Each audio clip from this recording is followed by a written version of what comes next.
All of this rests on the president's tariff strategy, and that has been brought into question by the courts. The president himself said this week that if the Supreme Court doesn't rule in his favor, it would be very, very bad for America. If the Supreme Court doesn't rule that these tariffs are valid, it questions the entire strategy the administration has put out. So what plans are there to deal with it if the Supreme Court rules against you?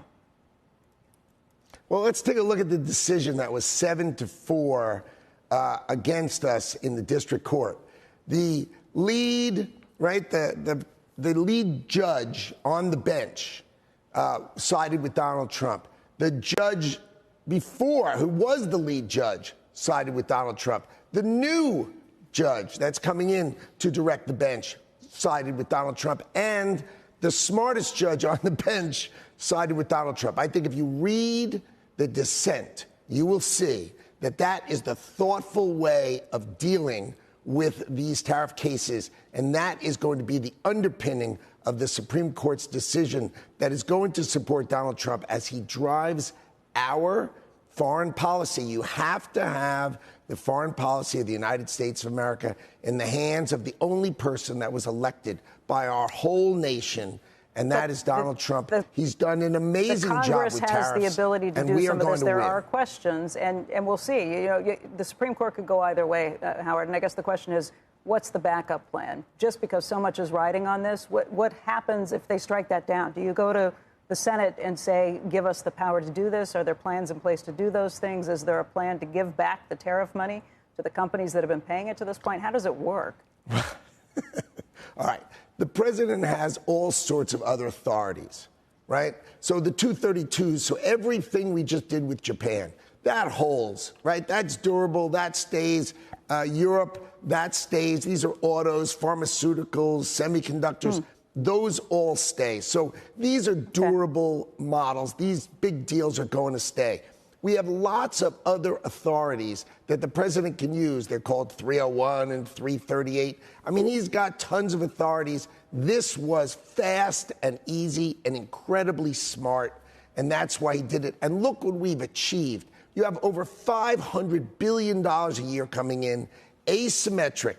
Nobody is retaliating. Even the Canadians, the ridiculous Canadians who were retaliating, finally took down the last retaliatory tariffs. Nobody retaliating, asymmetric, right? You have Europe paying us 15% while our exporters can pay 0. You have the smartest trade policy.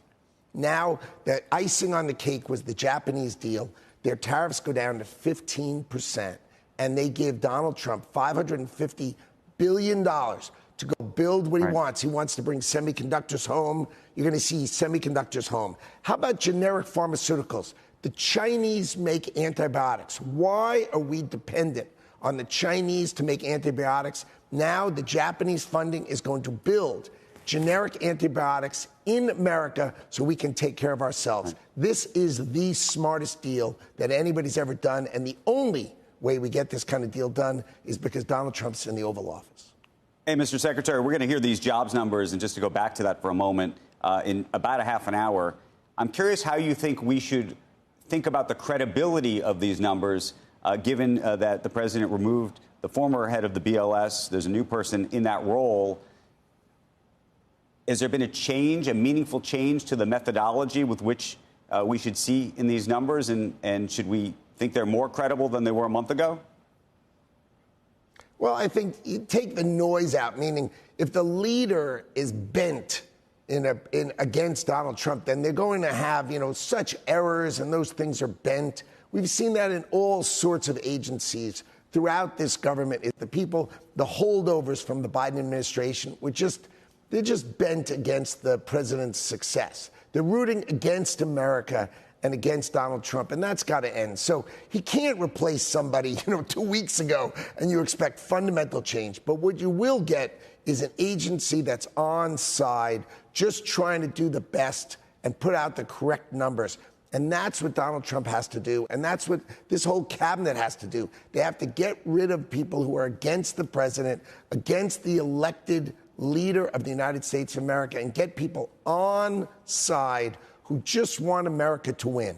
Donald Trump wants America to win, and anybody who's against him is really against America being the greatest. I understand that, Mr. Secretary. I would imagine for the purposes of numbers, though, that come out of a group like BLS, what the American public, what the world public, the CEOs in America, the Fed, anybody who's making decisions on these numbers, actually, they don't want someone who's there to win. They just want somebody who's there going to give them the most accurate, timely numbers that possibly exist. Just accuracy is probably the only thing that they want. So what I'm asking is today, when we see those numbers, whether we should believe they're accurate.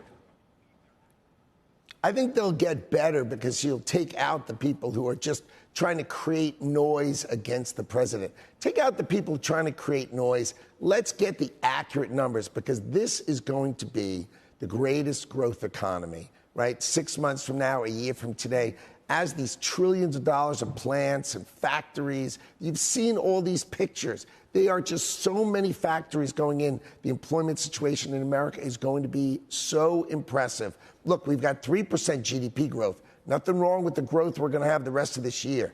But the Donald Trump economy, the explosive power of his tariff policy, his plants being built in America, to come home and build advanced manufacturing in America, when that comes starting 6 months from today to a year from today, you're just going to be impressed. I'm going to come on your show, and I'm going to make you say, Donald Trump was right, and we are all impressed. Right. Mr. Secretary, two other quick questions. We had Ro Khanna on the broadcast earlier. He was very critical of the president, and particularly, interestingly, critical of the CEOs who were at dinner with the president last night, arguing that effectively, as they went around the table, praising the president, that this was performative. What's your reaction to that?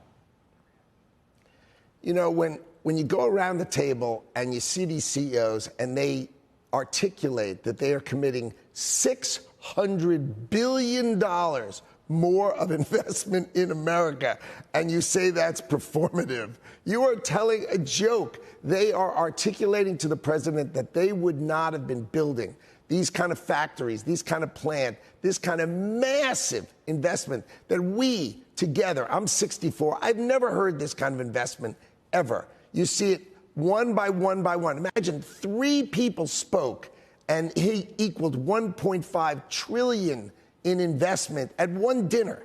I mean, I think that is performing for the U.S. economy and for the benefit of America. And can you speak to this? One of the people who was not at that table was a former colleague of yours, Elon Musk. Was he invited to this dinner? No, I don't know. You know, I don't really go over the guest list of these kind of things. But, you know, Elon's company is doing well. Did you see his compensation package this morning? $1 trillion over 10 years if he reaches the milestones. What do you think? Right. If he grows the company 10 times, they can give him $1 trillion. You know, if you make your shareholders, you know, $20 trillion, it's not that bad. But, I mean, it's kind of fun to say I'm going to make my investors $20 trillion. It's pretty impressive, actually. It's kind of funny to think about.